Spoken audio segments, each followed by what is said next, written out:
Mbote na biso banso baituzwili bakoya kolanda na bozindo na VOA, The Voice of America, la voix de l'Amérique.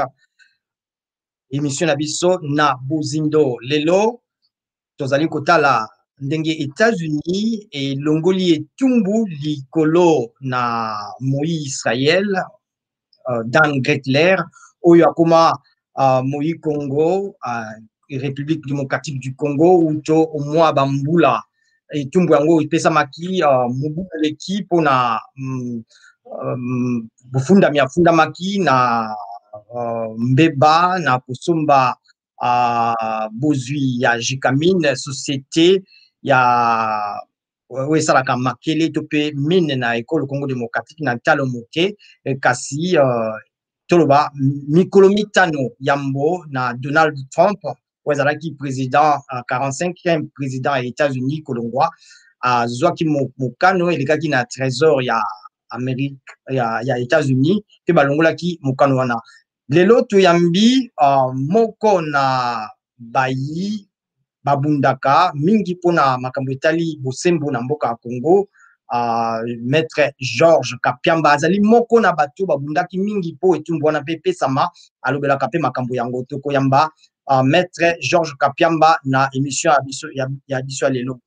Maître Kapamba tobandi d'abord na kopesa yo mbote mpe kopesa yo kotombela yo mobu ya sika malamu 2021. Mbote. Merci. Mbote, merci mingi pe mobu malamu mpona yo na libota na yo mobimba. D'accord, maître Kapiamba, yebisa biso. Bato bele bamoni réaction na yo na Twitter. Bimi na Twitter officiel no toyebi maître Georges Kapiamba obi opesi losako na féliciter mokano na bazwi pe okanisi ke kozala malamu mpona bana ya Congo. Question liboso ezali, est-ce que ezali penza Twitter euti epai na yo to eza ndenge bato bakoma kosala batrafikaki compte Twitter na yo? Te ezali Twitter oyo euti epai na ngai ezali compte na ngai officiel effectivement ngande nasalaki déclaration wana. Bobandela biso yango apote bapenzaki eza ya yo makambo olobi kuna na kati ya Twitter yango na compte Twitter. Na kati wana na mukuse nakoki ko répéter que biso topesi to sepeli na ndenge bakonzi ya mboka ya États-Unis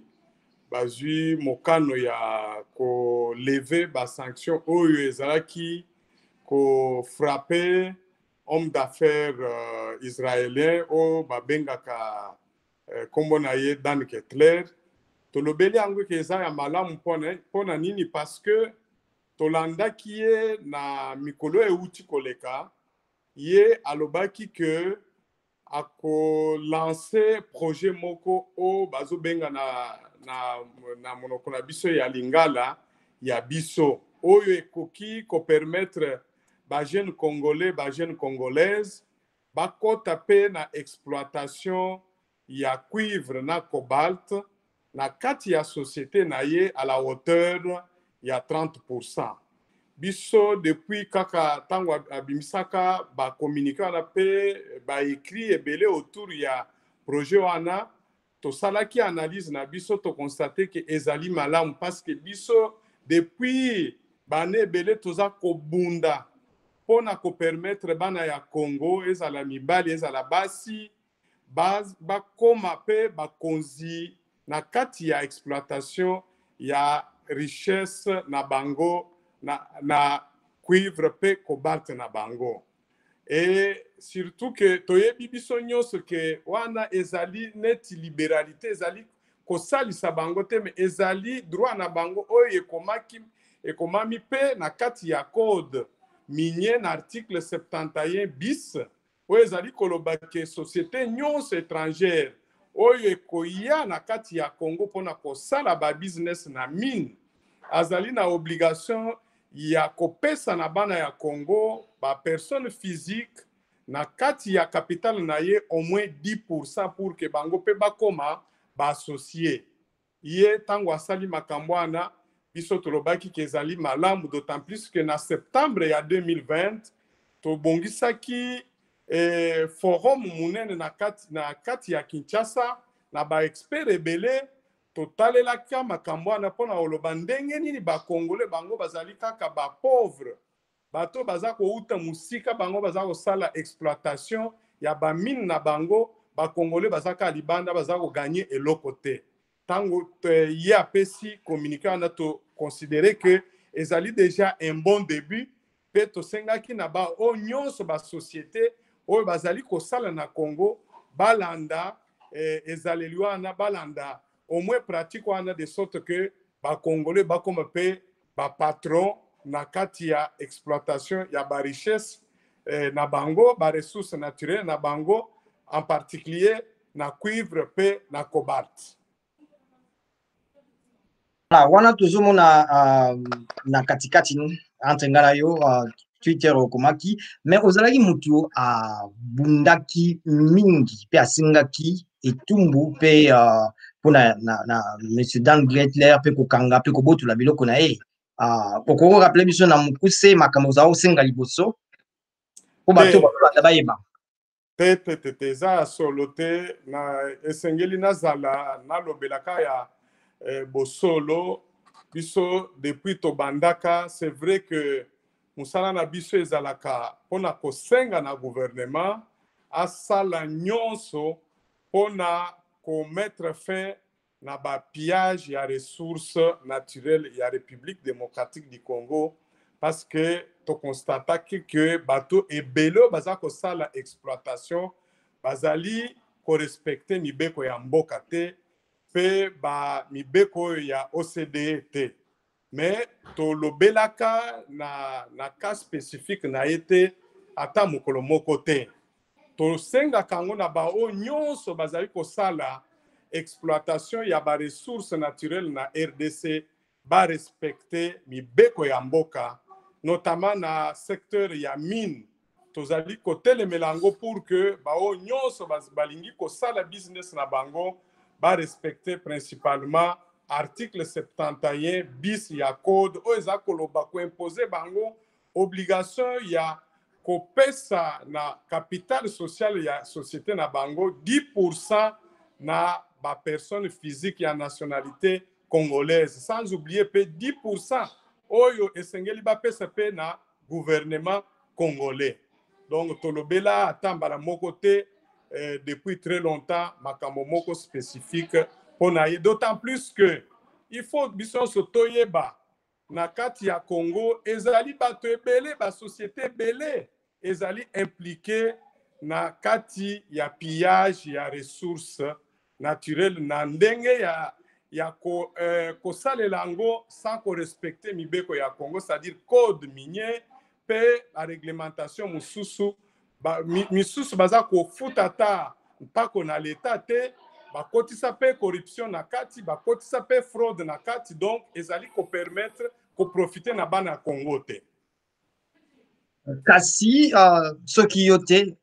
tomoni ba mingi ba tomboki balobi ya biso namoni ba réaction ebele na ba réseaux sociaux balobi ya biso eza ya ba congolais te, bana Congo ba meka kotia mbongo te, pe ba condamné Donald Trump na ndenge azwaki mokano wana, pe bazosenga même na Joe Biden kolongola mokano wana ya Donald Trump na kolongola etumbu. Yo réaction eza nini po bato wana pe bazosala bitumba lokolo osalaka? Bon, oyebi ke mutu na mutu ayebi ndenge azosalela musala na ye, biso tozosalela musala oyo depuis plus de 30 ans, bitumba na toza komene yango mpona bolamu ya bakongolais pe bakongolaise. Biso tozalaka na intention ya kosala acharnement te na dossier ezala mutu oyo azali kobuka mibeko sur lesquels biso tosala banquete na biso eke tozwa toreynisaka ba preuve nyonso biso tozelaka te ya biso ezalaka soki tosali yango tomemaka yango na justice. Yango ngai naza kosenga na bato nyonso baoyo bakozala na ba elema wana bakende kaka na justice, parce que lelo esengeli totombola justice na biso kopesa ye ba information nyonso pour que basala enquête. Soki basali enquête et que lakisi que mutu tel comme na kana ye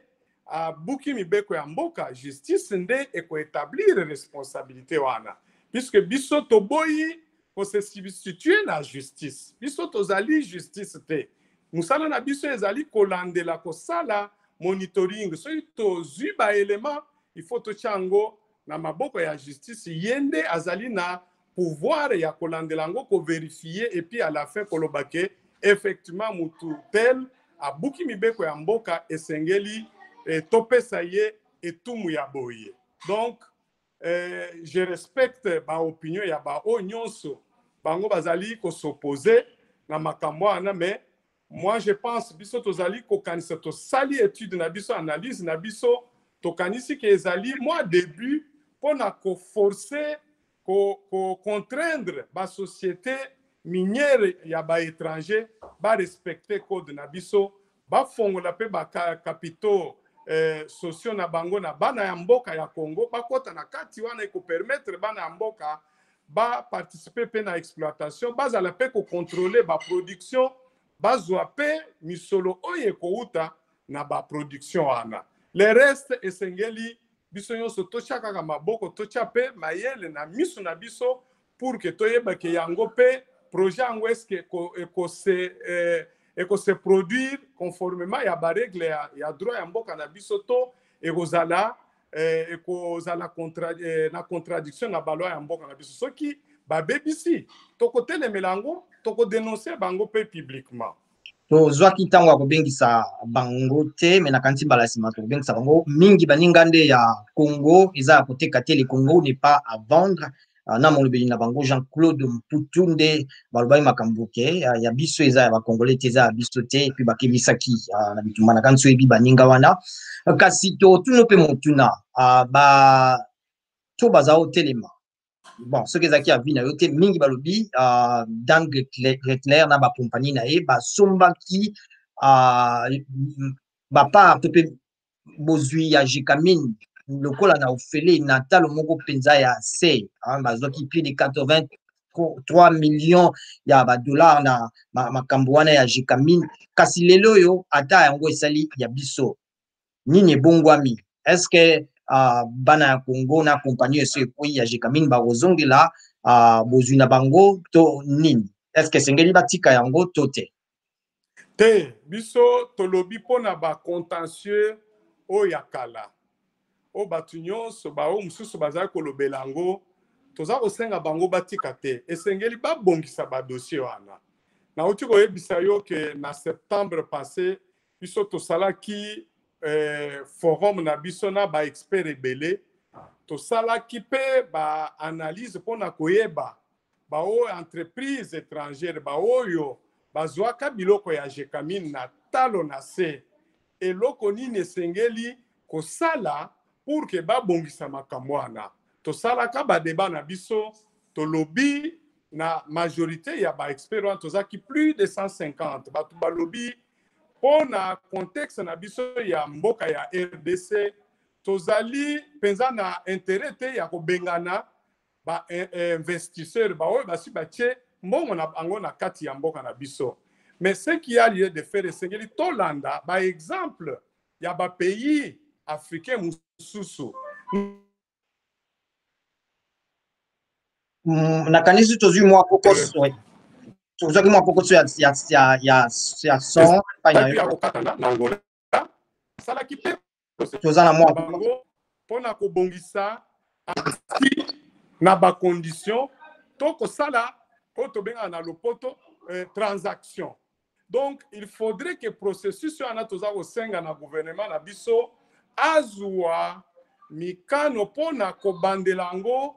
de sorte que baentreprise oyo ekozala identifié comme baentreprise oyo ezwaka biloko ya leta biloko ya Gécamine na talo ya se babenga bango barefaire évaluation soki eloko ezali ya kobakisa esengeli baentreprise wana bazala invité babakisa yango aux conditions oyo gouvernement na bango pe principalement pe na représentant société civile bakosala discussion. Donc biso tozali pour que processus ya amnistie conditionnel ou bien transaction et salema comme bandeko na biso ya Angola basali pe na ba pays mususu basi basali yango na Tunisie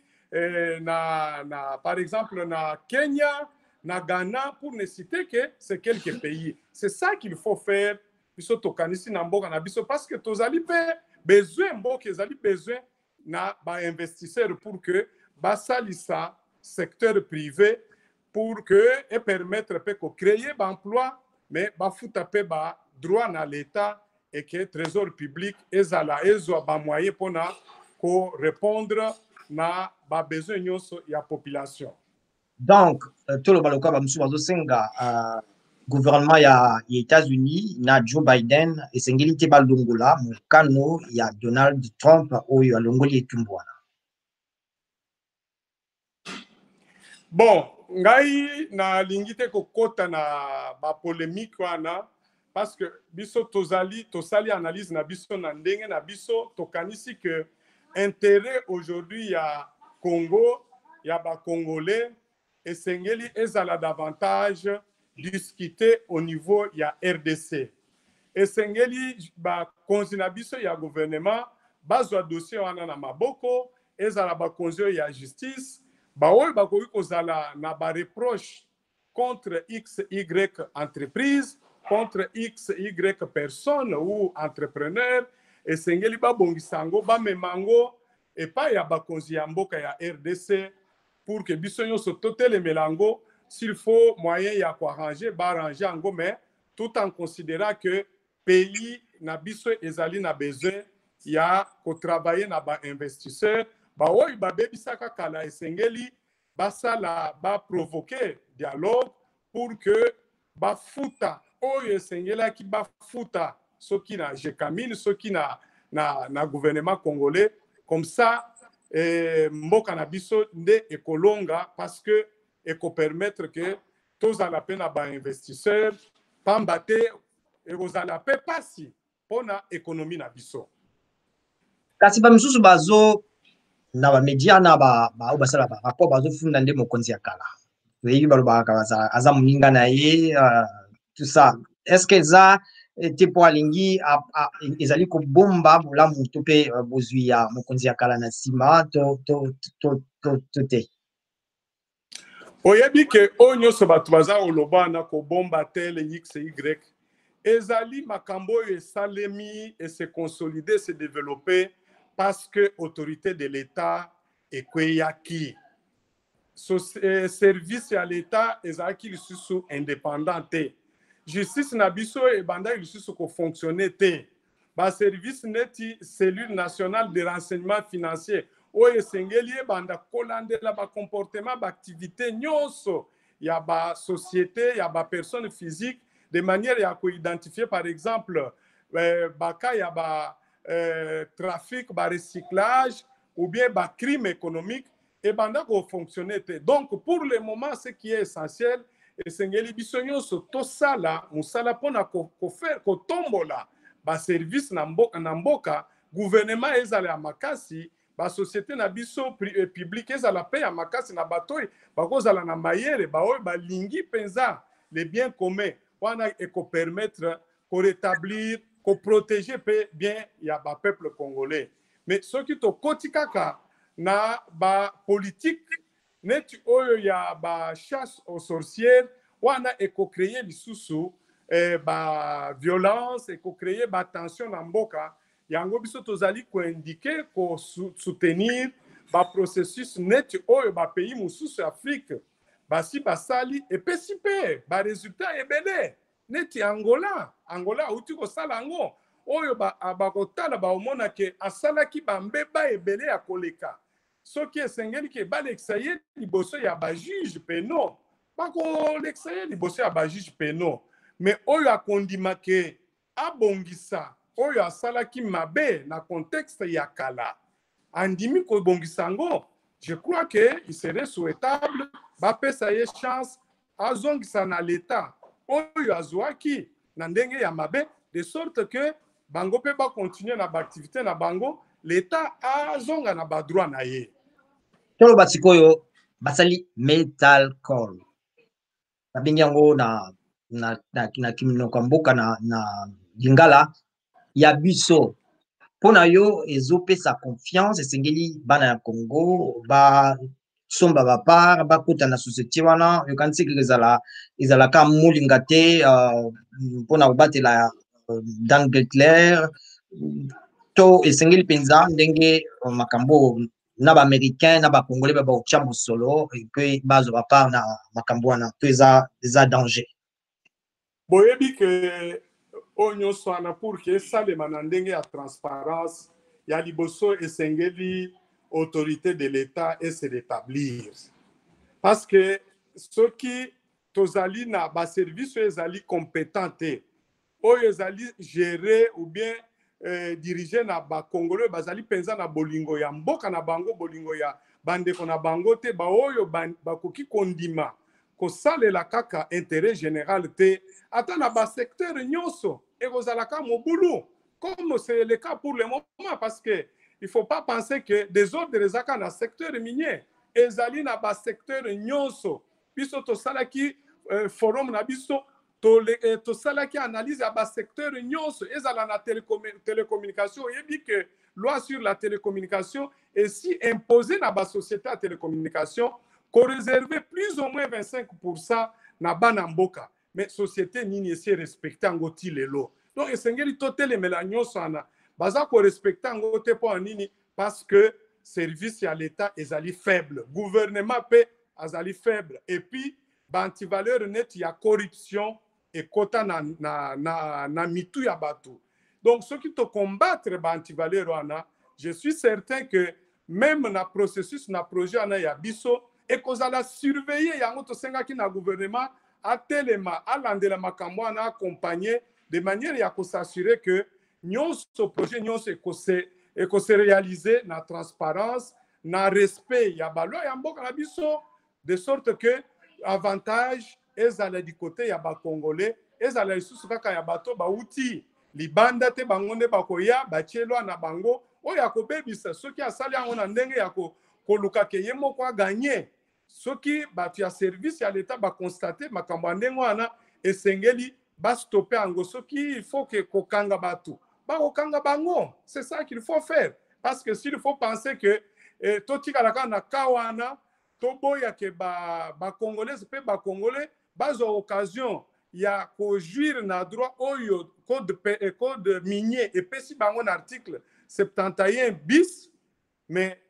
quand est-ce que tokotia baloi wana en application esengeli batia loi wana en application bato nyonso bao bazali na obligation ya kokengela pour que baintérêt ya bacongolais ezala respecte bamakambo ya baantivaleur ya mabe corruption barecyclage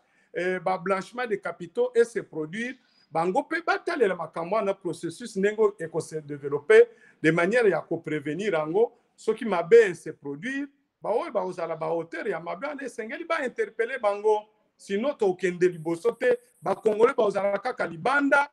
donc tolobake bacongolais mpe bazelaka ti mokolo oyo baprocès ekozala fait contre bato nyonso nde sikoyo bakokota sikoyo na exploitation ya barichesse na bango bakozwa moyen ya kocontrôle yango bakozwa mpe bomengo oyo ekouta na exploitation ça veut dire qu'entre temps tokondane bacongolais nyonso na pauvreté na souffrance c'est pas normal.